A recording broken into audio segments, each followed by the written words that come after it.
August 7, 1944. The Mortain Counteroffensive, Normandy. Sergeant James Mitchell pressed his cheek against the stock of his Browning M1919A4, watching German infantry emerge from the morning fog like ghosts materializing from nightmare. Behind them, the distinctive angular silhouettes of Panzer IVs and Panthers rolled forward with mechanical confidence. The entire German 7th Army was throwing itself at American positions in a desperate gamble to cut off Patton's breakthrough and reach the sea. Mitchell's hands rested on the Brownings' spade grips, feeling the cold metal that represented 2 decades of John Browning's engineering genius. 450 rounds per minute, 30 pounds of American steel. Everything German intelligence had dismissed as inadequate compared to their MG42's 1,200-round cyclic rate. Through the early morning haze, Mitchell could hear the distant sound of German machine guns opening fire. That bone-rattling scream of the MG42, the buzzsaw that had carved Wehrmacht superiority into every Allied soldier's consciousness from North Africa to the Gothic Line. 1,200 rounds per minute of pure terror that German doctrine insisted would overwhelm any defensive position through sheer volume of fire. But Mitchell had seen something during his 3 months in Normandy that German tactical thinking hadn't accounted for. He'd watched American industrial capacity transform French fields into logistics hubs that would have seemed impossible to pre-war military planners. Mountains of ammunition, endless convoys of supplies, and weapons that might fire slower but never, ever ran out of bullets. His assistant gunner, Private Danny Kowalski, fed the first belt into the Brownings receiver. 250 rounds of 30 caliber ammunition, each round precisely manufactured in American factories that produced more bullets in an hour than some German plants made in a week. The belt felt heavy, substantial, real in ways that abstract firepower statistics could never capture. If you're enjoying this deep dive into the story, hit the subscribe button and let us know in the comments from where in the world you are watching from today. Colonel Friedrich Hoffmann crouched in the command half-track, studying tactical maps by the dim light of a shielded lamp. Around him, the sounds of the German counterattack built like a symphony of mechanical warfare. Tank engines roaring, infantry moving forward in disciplined columns, MG42 teams establishing firing positions with the methodical efficiency that characterized Wehrmacht doctrine. Operation Lüttich, the plan that would save the German position in France. Hitler himself had ordered this offensive, demanding that 7th Army drive west to Avranches, cut American supply lines, and trap Patton's 3rd Army against the coast. 8 divisions, nearly 60,000 men, 300 tanks, the largest German counteroffensive since. The invasion began 2 months earlier. Hoffmann's finger traced the attack routes on his map. Mortain, a small French town that had become the hinge point of 2 massive armies. American forces had captured it days earlier, opening the door for Patton's armoured thrust into Brittany. Now German forces would take it back, smash through the American lines, and prove that Wehrmacht tactical superiority could still overcome Allied material advantages. His radio crackled with reports from forward units. 2nd Panzer Division in position, 17 tanks operational, infantry strength at 70%. 116th Panzer Division reporting ready, 23 Panthers and 14 Panzer IVs. 2nd SS Panzer Division moving into assault positions, full strength, high morale. The numbers should have been reassuring, but Hoffmann couldn't shake a nagging concern that had been growing since the Normandy invasion began. American defensive positions weren't organized like European armies. They didn't rely on concentrated strongpoints that could be overwhelmed by focused attacks. Instead, they created interlocking fields of fire supported by seemingly inexhaustible supplies of ammunition and indirect fire support. Every time German forces had achieved local breakthroughs, they'd run into layers of resistance that conventional doctrine insisted shouldn't exist.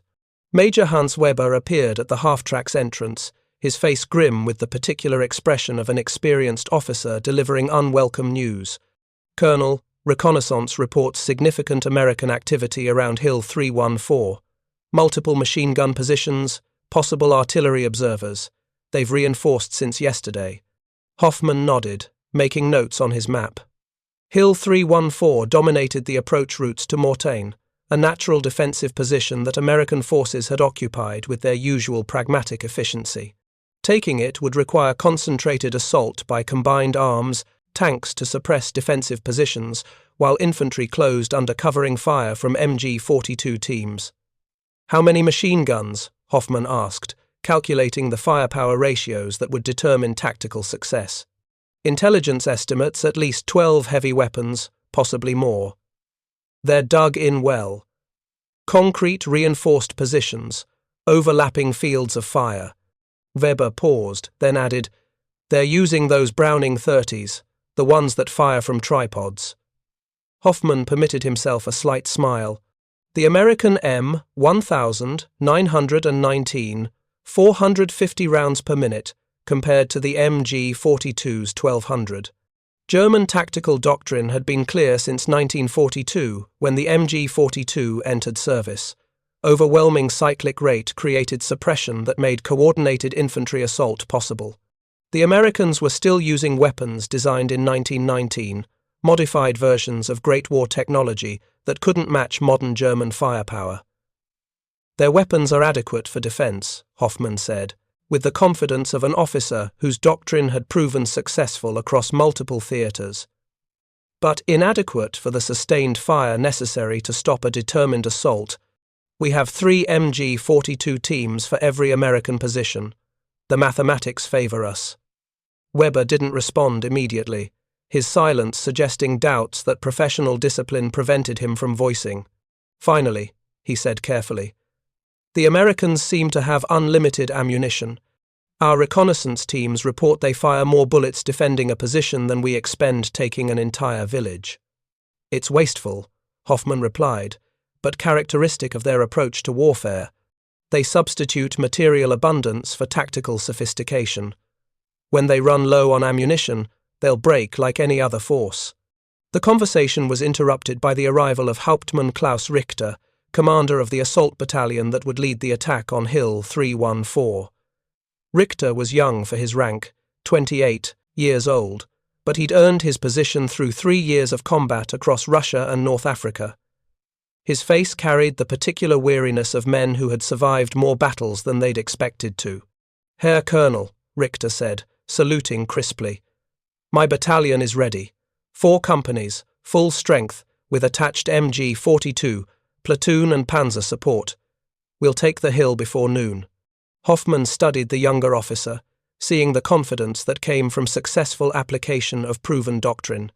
Richter had led assaults against Soviet positions, defended by Maxim guns and American-supplied weapons. He'd seen Wehrmacht tactics overcome apparently impregnable defenses through superior firepower and tactical flexibility. There was no reason to believe this attack would be different. "Your assault plan?" Hoffman asked, though he already knew what Richter would say. German tactical doctrine was standardized, predictable, and devastatingly effective when properly executed. "Preparatory. Artillery barrage at 0600 hours. Richter replied with the precision of a man who had rehearsed this briefing mentally dozens of times.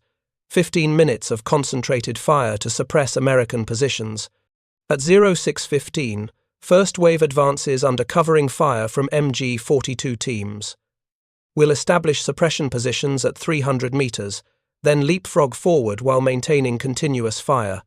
Panzers provide direct support against hardened positions. Infantry exploits gaps in their line. Standard assault doctrine." "The MG42 teams are critical," Hoffman emphasized. "I want sustained fire on every American position. Don't let them raise their heads. Don't let them aim. Pour enough bullets down range that they can't return effective fire." Richter nodded. "We have 12 MG42s in the assault wave, each with 2,000 rounds of ammunition. That's 24,000 rounds available for suppression.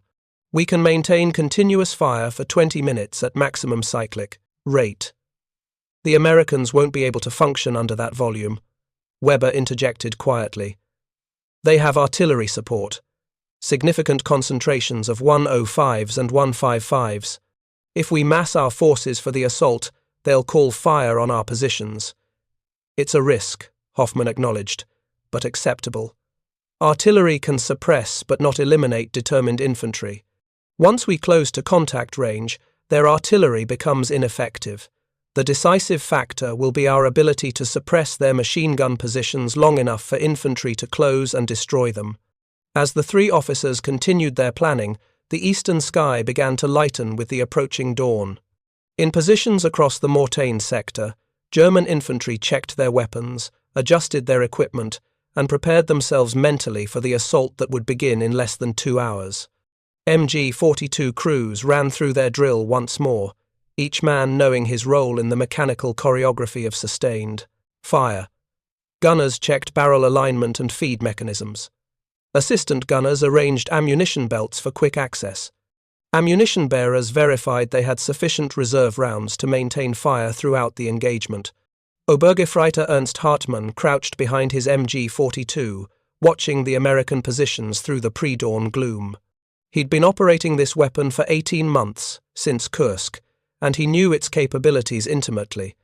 1,200 rounds per minute created a curtain of lead that could stop infantry advances, suppress defensive positions, and destroy light vehicles. Soviet attacks had shattered against his fire dozens of times. British infantry had broken under the sustained volume. There was no reason American forces would prove more resilient. His assistant, Schütze Paul Brenner, finished arranging their ammunition supply. 4 belts of 50 rounds each, immediately accessible. 16 additional belts in metal containers, ready to feed within seconds. 1,000 total rounds for the initial assault phase, with ammunition bearers ready to bring forward additional supplies as needed. "We'll concentrate on the leftmost American position," Hartmann said, pointing toward a low mound where intelligence had identified a machine gun emplacement. "Sustained bursts, full cyclic rate. I want them unable to return fire. We keep shooting until the assault wave is within grenade range." Brenner nodded, his young face showing the tension that preceded combat. He was 19 years old, drafted 8 months earlier, trained in the efficient German system that transformed civilians into soldiers in 12 weeks. He'd seen combat before, but never an operation of this scale. "The American gunners," Hartmann continued, trying to build his assistant's confidence while establishing tactical awareness. "They won't be able to match our rate of fire. We'll be putting 1,200 rounds per minute into their position. They'll be lucky to return 100. Suppress them completely, and our infantry walks right through." The mathematics made sense. 3 German MG42s, concentrating fire on each American position, would generate 3,600 rounds per minute of suppression against defenders armed with weapons that could barely manage 450 rounds per minute. The sheer volume would prevent aimed fire, destroy morale, and create the conditions for successful infantry assault. This was doctrine, tested across multiple campaigns, refined through hard experience. It should work. It had always worked. But as dawn broke across the French countryside and artillery began its preparatory bombardment, Ernst Hartmann found himself thinking about something his father had told him before he deployed. His father had fought in the Great War, survived the Somme and Verdun, and came home with lessons that transcended tactical doctrine. He'd said, "Modern war isn't won by the best soldiers or the best weapons. It's won by whoever can keep fighting when everyone else has given up. And that's usually whoever has the most supplies." Hartmann had dismissed it as old man pessimism, the perspective of someone who'd fought in a different era with different technology. But as he watched American positions that showed no signs of ammunition shortage, no indication of supply problems, no evidence of the logistical strain that plagued German forces, he wondered if his father's Great War wisdom might still apply to this modern conflict. At 0600 hours exactly, German artillery opened fire. Nebelwerfer rockets screamed overhead in distinctive wails. 105mm howitzers added their voices to the bombardment. High explosive shells impacted across Hill 314 in a coordinated barrage designed to suppress and destroy American defensive positions. The earth erupted in geysers of smoke and flame. Trees disintegrated under the impact of artillery. The hilltop disappeared behind a curtain of explosions that continued without pause for 15 minutes. From his position, 800 meters away, Mitchell watched the barrage through a gap in his sandbagged emplacement. The ground shook with each impact. Concussion waves slapped at exposed surfaces. The sound was overwhelming, a continuous roar that made verbal communication impossible. But the position held. American engineers had learned lessons during 2 months of Normandy fighting. Positions were deep, overhead cover was substantial, and critical weapons were protected by reinforced construction that could withstand anything short of direct hits. Mitchell's Browning sat in a pit 3 feet deep, surrounded by sandbags, with timber beams overhead covered by additional earth and sandbags. The position could take near misses and remain operational. At 0614, the artillery barrage lifted with mechanical precision. In the sudden relative silence that followed, Mitchell heard Kowalski's voice, strained but steady. "Here they come, Sarge." Figures emerged from the tree line, 600 meters distant. German infantry advancing in squad columns with covering elements moving between bounds. Behind them, MG42 teams were establishing firing positions, their weapons set on tripods in prepared locations that offered clear fields of fire toward American defenses. Mitchell watched them through his Browning's rear sight, calculating ranges and timing. The Germans were following doctrine, exactly as intelligence briefings had described. Infantry would advance to contact while MG42s provided overwhelming suppression fire. The high cyclic rate would prevent American defenders from returning effective fire, allowing German soldiers to close and destroy positions with grenades and small arms. It was sound doctrine, proven doctrine. The problem was the assumption that American forces would run out of ammunition before German forces ran out of infantry. "Stand by," Mitchell said quietly to Kowalski. "Wait for the word. Let them commit." Around Hill 314, in 12 positions carefully sited to create interlocking fields of fire, other Browning crews waited with the same patient discipline. Weapons were loaded. Ammunition was ready. Fire commands had been issued. The American defensive plan didn't rely on matching German firepower volume. It relied on sustained fire, made possible by abundant ammunition and weapons designed for continuous operation. The Browning M1919A4 might fire at 450 rounds per minute, half the MG42's rate, but it would fire that rate for hours if necessary, fed by seemingly endless belts of ammunition that American logistics could deliver faster than gunners could expend them.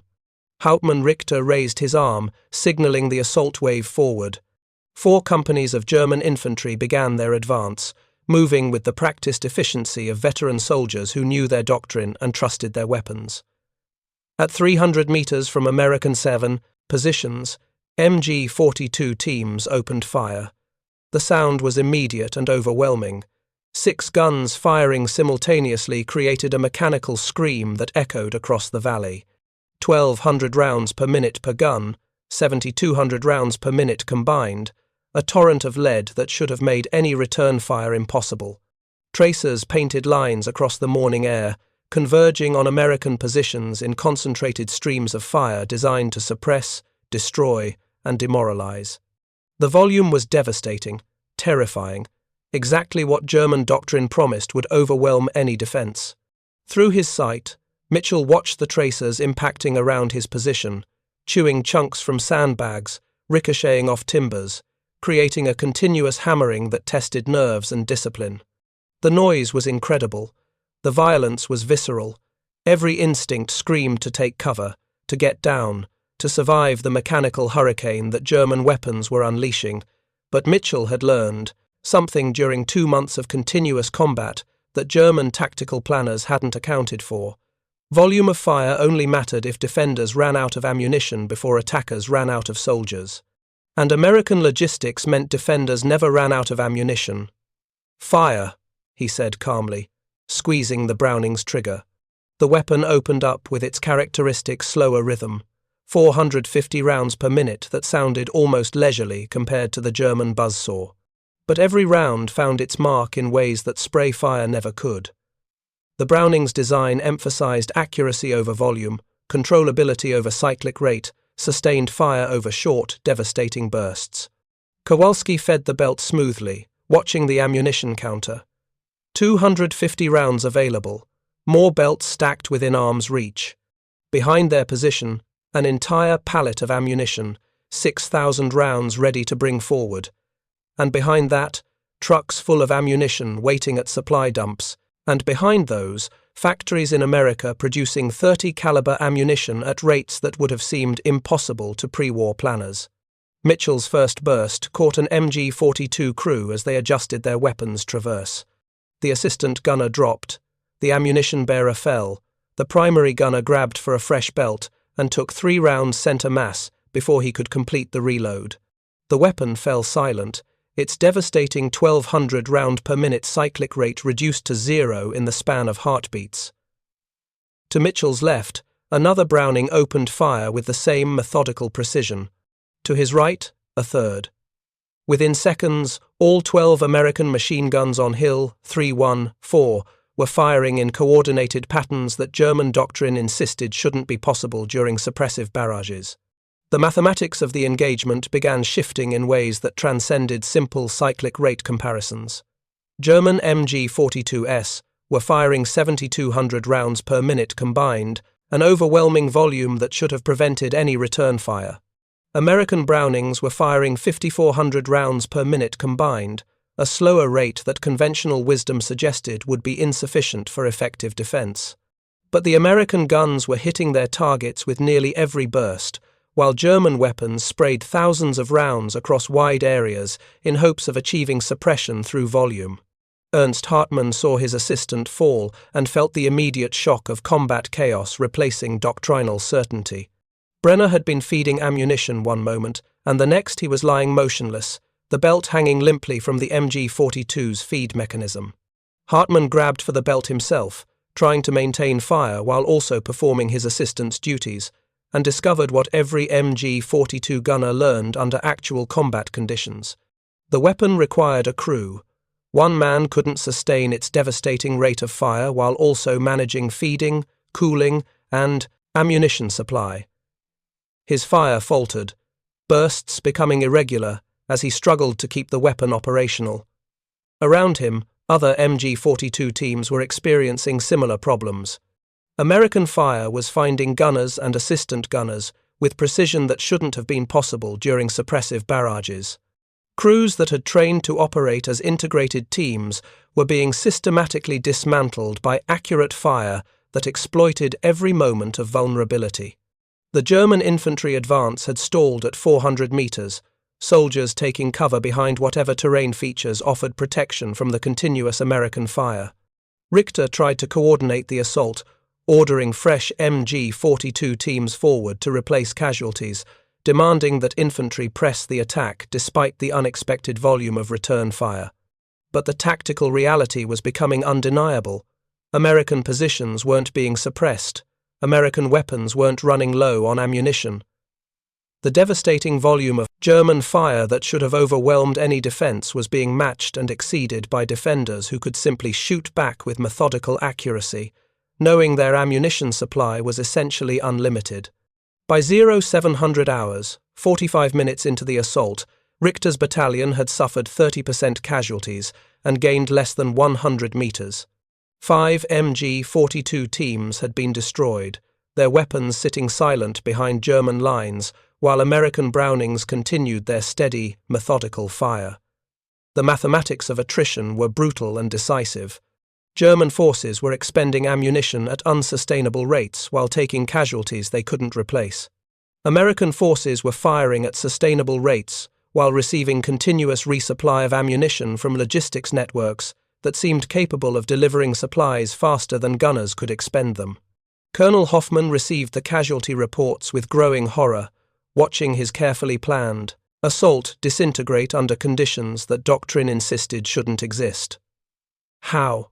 He asked Weber, staring at tactical maps that showed German forces pinned down across the entire assault sector. How are they maintaining that volume of fire? Where are they getting the ammunition? Weber had been collating intelligence reports from multiple units, and his answer carried the weight of unwelcome truth that would reshape German tactical thinking if they survived long enough to apply those lessons. They're not running out, Herr Colonel.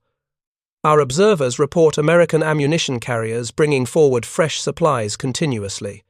They have trucks positioned behind their lines, trucks full of ammunition, and behind those trucks, apparently unlimited reserves. Every position we attack has more ammunition than we have soldiers to throw at it. The realization settled over Hoffman like physical weight. They weren't fighting American tactics or American training or American weapon, technology.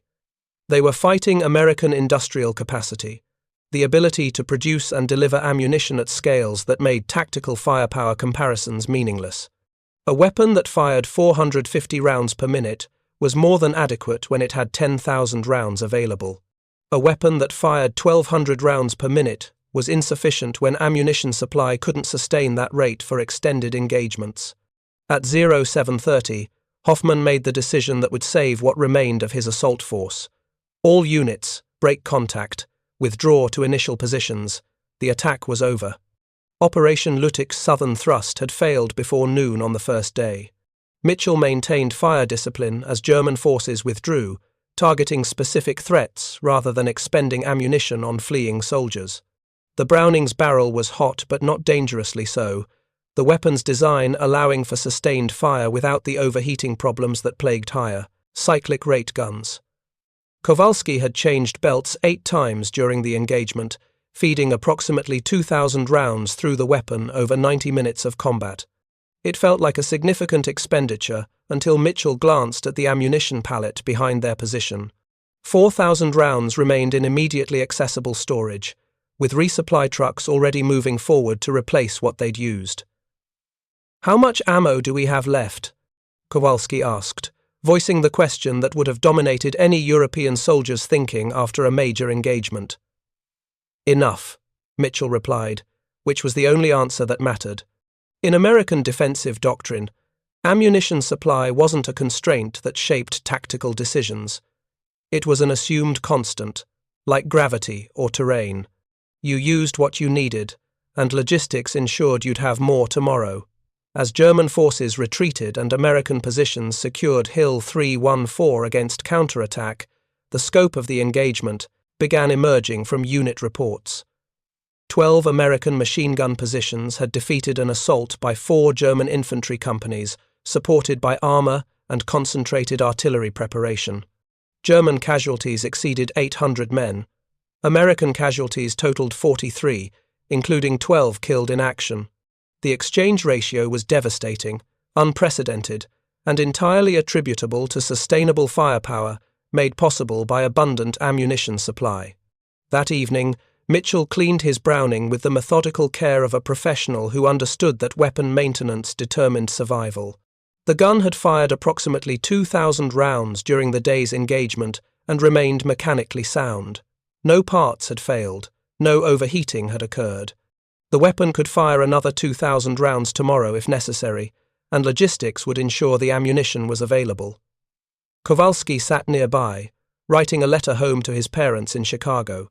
His handwriting was cramped, but legible in the fading light.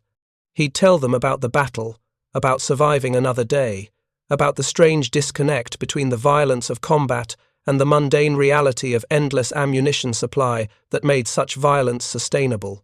"You know what's weird, Sarge," Kowalski said without looking up from his letter. "We used more bullets today than my dad's machine shop probably makes parts in a month, and tomorrow we'll have just as many bullets as we had this morning." Mitchell nodded, understanding the observation went deeper than logistics. They were witnessing warfare transformed by industrial capacity, where tactical decisions about fire, discipline, and ammunition conservation became irrelevant because supply exceeded any reasonable rate of expenditure.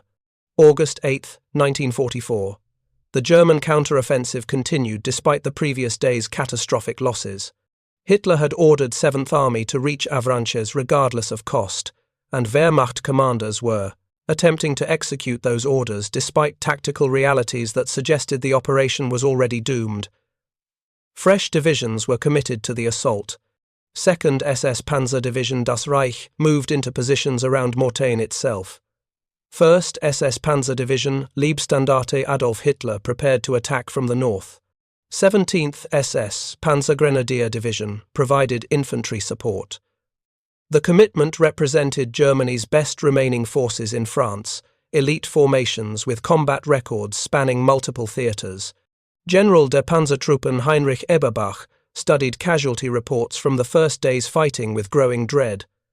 The numbers were catastrophic in ways that transcended simple attrition rates.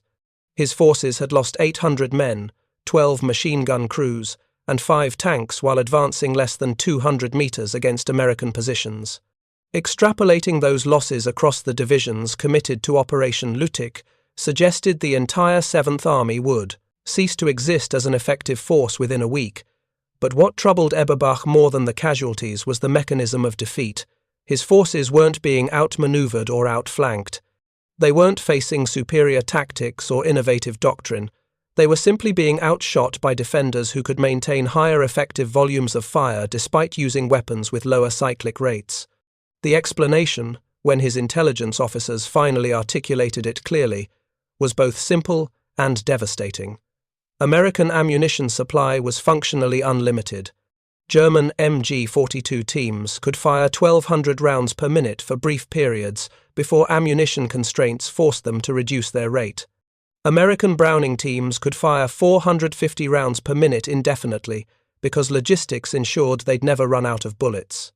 In practical terms, this meant American positions could sustain defensive fire for hours, while German assault forces exhausted their ammunition in minutes. The tactical advantage of higher cyclic rates became meaningless when defenders could simply keep shooting long after attackers had been forced to reduce fire due to ammunition shortages. Eberbach called his division commanders together for an emergency conference at his headquarters bunker. Around the map table stood some of Germany's most experienced officers, men who had commanded successful operations across Poland, France, and Russia. They represented the accumulated tactical wisdom of the Wehrmacht's most elite formations. "Gentlemen," Eberbach began without preamble, "we are being defeated by arithmetic. Our weapons are superior, our tactics are sound, our soldiers are as brave and skilled as any in the world.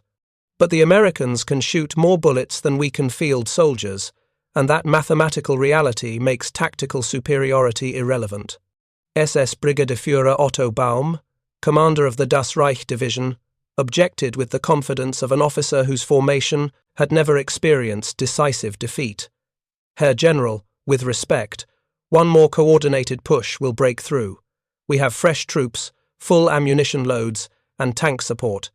The Americans must be running low after yesterday's expenditure." "They're not running low," Eberbach replied flatly. "Our observers report continuous ammunition resupply throughout their defensive positions. Trucks bringing forward fresh supplies, entire pallets of machine gun ammunition being distributed. They fired thousands of rounds yesterday and have more today than they had 24 hours ago." The assertion hung in the air, challenging assumptions that had governed German tactical thinking since the MG42 entered service. The weapon's devastating cyclic rate had been designed to create overwhelming local superiority during critical phases of combat. But that design assumed all forces faced similar logistical constraints, that ammunition was a finite resource that shaped tactical decisions. American logistics had invalidated those assumptions. When ammunition was effectively unlimited, weapons with higher cyclic rates simply exhausted their supplies faster without achieving proportional tactical advantages. The attack proceeded at 0700 hours on August 8th, with even greater force than the previous day. 2 fresh SS Panzer divisions committed their assault elements in coordinated attacks across a 5-kilometer front. MG42 teams established suppression positions with overlapping fields of fire. Artillery preparation was more concentrated, more sustained. The commitment of force was massive, overwhelming, exactly what doctrine demanded for breakthrough operations. And American Brownings systematically destroyed it all. Mitchell's position on Hill 314 faced renewed assault by elements of the Das Reich Division. German infantry advanced with the disciplined courage of elite soldiers who believed in their mission and trusted their doctrine. MG42 teams laid down suppressive fire that should have made return fire impossible. But the tactical reality remained unchanged from the previous day. American positions had unlimited ammunition. German assault forces did not. The engagement followed the same brutal pattern as before. German MG42s would open fire with devastating volume, expending hundreds of rounds in sustained bursts designed to suppress and destroy. American Brownings would return fire with methodical accuracy, targeting specific threats rather than spraying lead across wide areas. German crews would begin experiencing ammunition shortages after 20 minutes of sustained fire, forcing them to reduce their rate while ammunition bearers brought forward fresh supplies. American crews would maintain steady fire rates indefinitely, their ammunition supply never dropping below comfortable levels because logistics ensured continuous resupply. By 0900 hours, the Das Reich Division's assault had stalled with casualties, exceeding 400 men. By 1100 hours, they'd withdrawn to initial positions, having gained nothing but corpses. The mathematics of industrial warfare were proving decisive in ways that tactical brilliance couldn't overcome. Private Hans Weber survived the assault on Hill 314, one of the few members of his squad to withdraw without wounds.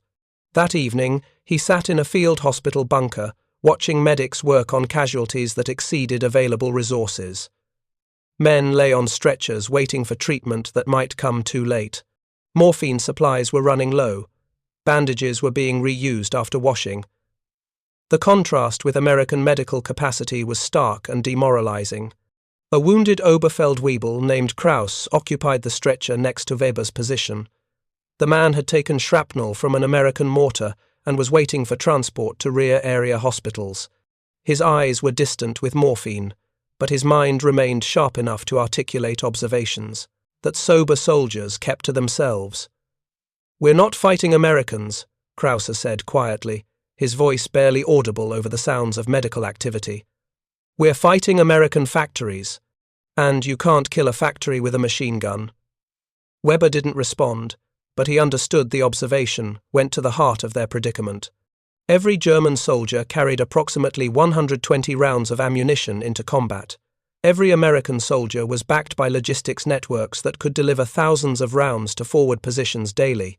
German factories were producing weapons under constant Allied bombing. American factories were operating at full capacity across an entire continent that had never experienced enemy attack. The war had stopped being about tactics or training or individual weapon superiority. It had become an exercise in industrial arithmetic, and Germany's numbers were catastrophically insufficient. If you find this story engaging, please take a moment to subscribe and enable notifications. It helps us continue producing in-depth content like this. August 9th through 14th, 1944. The German counteroffensive continued in increasingly desperate attacks that achieved nothing but casualties. Each day followed the same pattern. Wehrmacht commanders would commit fresh forces to assault positions. Those forces would advance under covering fire from MG42 teams. American positions would return fire with Brownings that never seemed to run out of ammunition. German attacks would stall under sustained defensive fire. Casualties would mount. Ammunition would run low. Forces would withdraw, having gained nothing. The Mortain Counteroffensive, which Hitler had envisioned as the decisive blow that would split Allied forces and potentially alter the course of the Normandy campaign, was collapsing under the weight of American industrial capacity made manifest in continuous machine gun fire. By August 14th, 6 German divisions had been rendered combat ineffective. Not destroyed in the traditional sense of annihilation, but degraded to the point where they could no longer execute offensive operations or hold defensive positions against determined attack. The casualty statistics told part of the story. 2nd Panzer Division had suffered 42% casualties, reducing its combat strength to levels that made it ineffective as an armoured formation. 116th Panzer Division reported 38% losses. The SS divisions, committed with such confidence, had each lost between 30 and 45% of their infantry strength, but raw casualty numbers didn't capture the full scope of the defeat. German forces had also lost the tactical initiative, the psychological confidence that came from believing their weapons and doctrine were superior. They'd discovered that individual weapon superiority meant nothing when defenders could shoot back indefinitely, that tactical brilliance couldn't overcome logistical abundance, that courage and training were insufficient against enemies who simply had more of everything. Colonel Hoffman found himself commanding a division that existed mostly on paper. His tactical units had been reduced to fragments. His tank strength was 40% of authorized levels. His infantry battalions were operating at 50% strength. But most devastatingly, his forces had lost confidence in the doctrine that had carried them through years of successful combat. How do we fight enemies who never run out of bullets? That question, posed by junior officers and enlisted soldiers alike, had no satisfactory answer within existing Wehrmacht tactical framework. German doctrine assumed mutual resource constraints, that both sides faced similar logistical limitations that shaped operational possibilities. When one side had effectively unlimited supplies while the other didn't, traditional tactical thinking became irrelevant. On August 15th, Hitler finally authorized withdrawal from the Mortain salient. The order came too late to save the committed forces from encirclement. Within days, the Falaise pocket would close around German 7th Army, trapping 50,000 soldiers and leading to one of the most catastrophic defeats in Wehrmacht history. But the seeds of that disaster had been planted during 9 days of futile attacks against American machine gun positions that simply couldn't be suppressed because they couldn't be forced to run out of ammunition. Mitchell's Browning had fired approximately 18,000 rounds during the 9-day battle. The weapon remained mechanically sound. No parts had failed, despite sustained use that would have disabled weapons designed with inadequate durability margins. Kowalski had fed hundreds of belts through the mechanism, each one replaced immediately from supplies that never ran short. The position had been resupplied 6 times, bringing forward fresh ammunition to replace expenditures that American logistics absorbed without apparent strain. The contrast with German positions was striking and decisive. Captured MG42 positions revealed ammunition shortages that had forced German gunners to reduce fire rates despite tactical necessity. Empty ammunition cans surrounded positions that had fallen silent, not because crews had been killed, but because they'd simply run out of bullets to fire. The most advanced machine gun in the world had been defeated by the oldest military principle: supply wins wars. Technical analysis after the battle revealed interesting patterns that validated John Browning's engineering philosophy. The M1919A4's lower cyclic rate generated less heat per minute of firing time, allowing for more sustained operation without barrel changes. The belt-fed system was more reliable than German designs because American manufacturers maintained tighter tolerances and quality control. The weapon's weight, often criticized as excessive, provided stability that enhanced accuracy during sustained fire. But the decisive factor wasn't technical specifications or engineering elegance. It was the simple reality that American industry could produce 30 caliber ammunition faster than gunners could expend it. Factories in Lake City, Missouri, were producing 1.5 billion rounds per year. That was over 4 million rounds per day, enough to supply every American machine gun in Europe with more ammunition than crews could physically fire. German ammunition production, constrained by Allied bombing, resource shortages, and manufacturing limitations, couldn't approach similar numbers. Mauser factories were producing approximately 100 million rounds annually across all calibers, less than 10% of American 30 caliber production alone. The mathematical disparity meant German forces would always face ammunition constraints, while American forces wouldn't.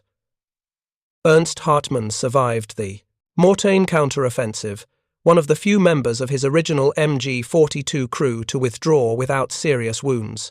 On August 16th, he sat in a replacement depot, filling out paperwork for reassignment to a reconstituted unit. Around him, other survivors did the same, their faces showing the particular exhaustion that came from understanding your side was losing. A young lieutenant, fresh from officer training school, approached with questions about combat effectiveness of the MG42. The officer had studied the weapon's specifications in training, learned its tactical employment doctrine, and believed he understood its capabilities. Hartmann tried to explain the reality that academic training hadn't covered. "The weapon is excellent, Herr Leutnant," Hartmann said carefully, choosing words that wouldn't sound like defeatism or criticism of German engineering. "It fires 1,200 rounds per minute and can suppress any position when properly employed. But the Americans don't need to match our rate of fire. They just need to keep shooting after we've run out of ammunition." And they never run out.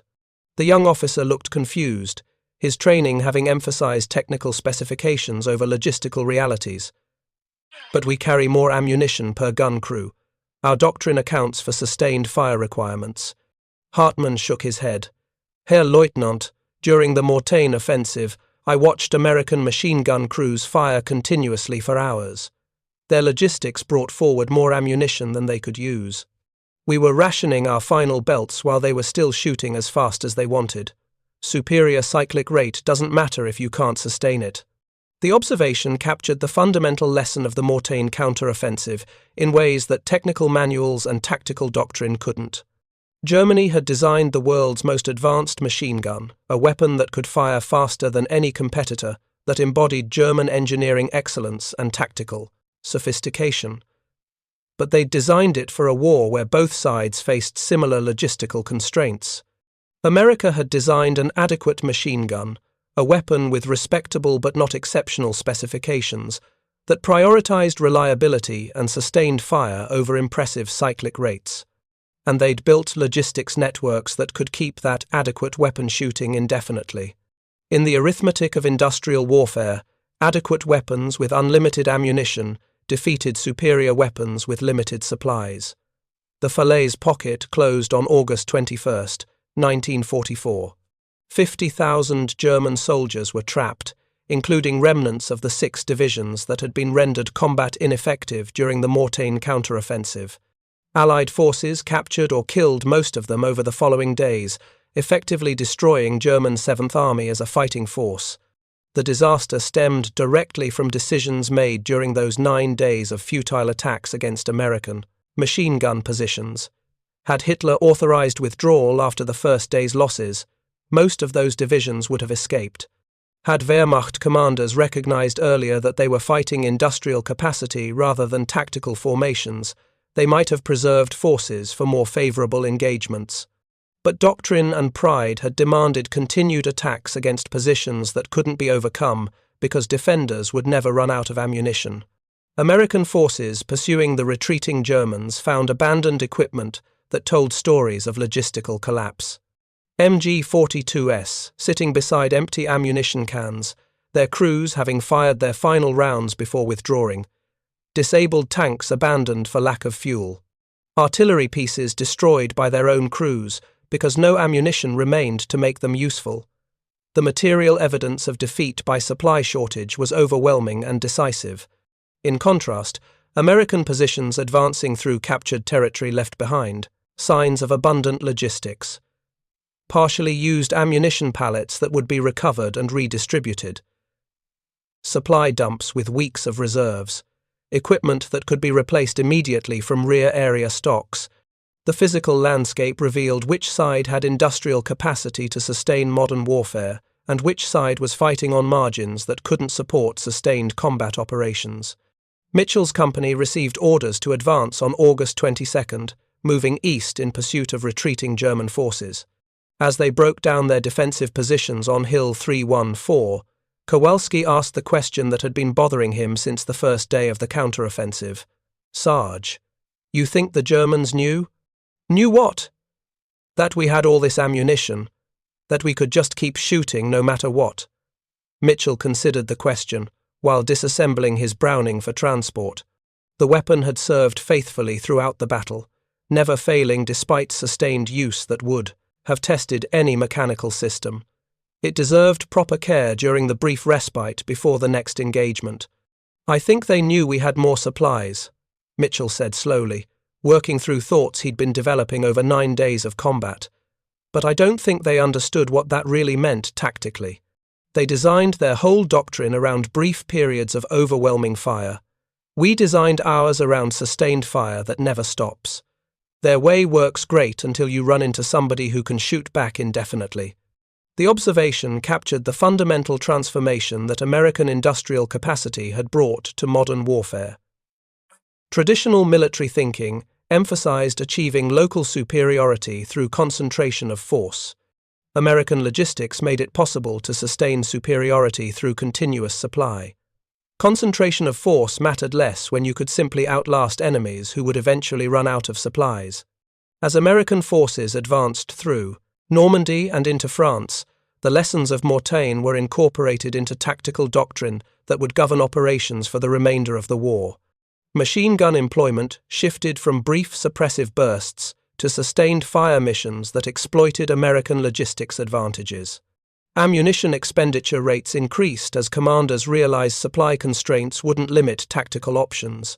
Training emphasized marksmanship and target selection rather than fire discipline and conservation.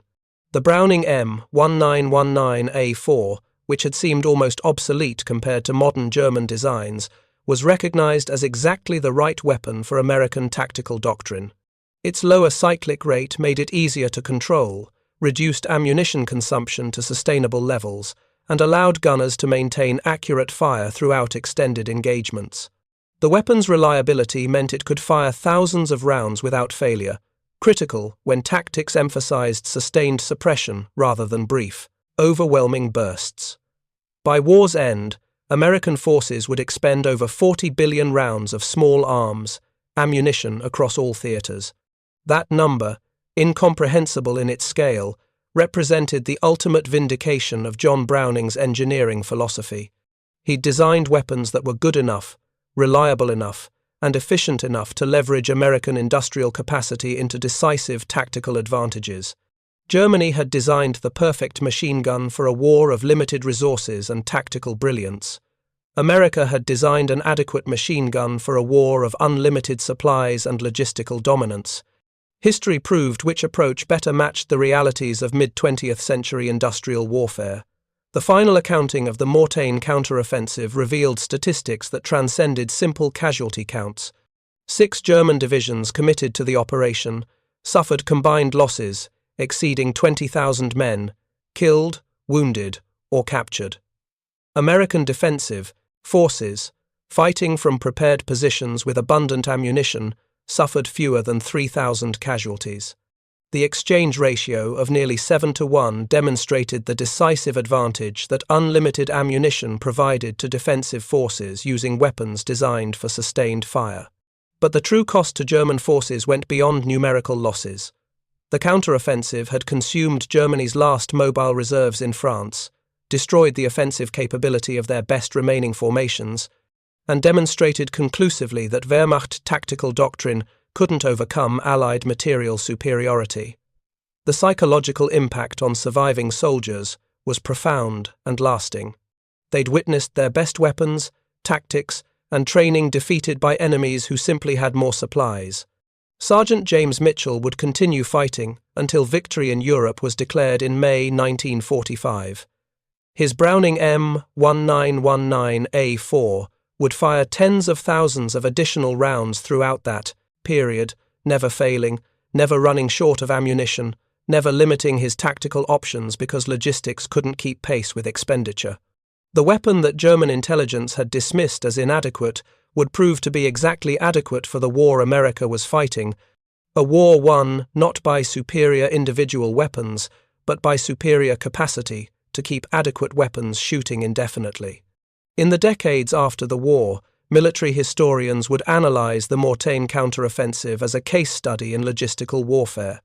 The engagement demonstrated that individual weapon superiority meant nothing without comparable logistics to sustain operations. The MG42's 1,200 rounds per minute was impressive on paper and devastating in brief engagements. But the Browning's 450 rounds per minute was more than adequate when backed by logistics that ensured gunners would never run out of ammunition.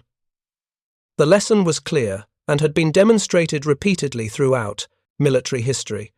Superior tactics, training, and equipment can achieve temporary advantages, but sustained success requires logistics that can maintain operations indefinitely. Germany had designed weapons for tactical excellence. America had designed logistics for strategic dominance, and in industrial warfare, strategy beats tactics every time.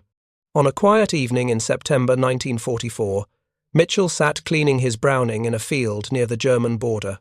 The weapon had fired over 50,000 rounds since D-Day, endured 3 months of continuous combat, and remained mechanically sound. Kowalski, now a sergeant himself after casualties had created vacancies in the company structure, was training new replacements on the weapon's operation. The basics were simple enough that recruits fresh from stateside training could learn them in hours: load belt, charge weapon, aim, fire. The advanced skills took longer to develop, reading terrain for optimal firing positions, calculating range and windage adjustments, coordinating fire with adjacent positions. But the fundamental lesson that Mitchell tried to instill in every new gunner was even simpler than mechanical operation. "We don't win because we have better guns," he told the replacements gathered around his position. "We win because we can keep shooting when the other guy runs out of bullets. Your job isn't to fire the most rounds per minute. It's to fire enough rounds for as long as necessary, and our logistics will make sure you can." The young soldiers nodded, not fully understanding yet, but trusting in the experience that Mitchell represented. They'd learned through combat what he'd learned at Mortain, that modern warfare had been transformed by industrial capacity into a contest of sustainable firepower rather than tactical brilliance. The side that could keep shooting would beat the side that couldn't, regardless of individual weapon specifications or doctrinal sophistication. Thank you for watching. For more detailed historical breakdowns, check out the other videos on your screen now, and don't forget to subscribe.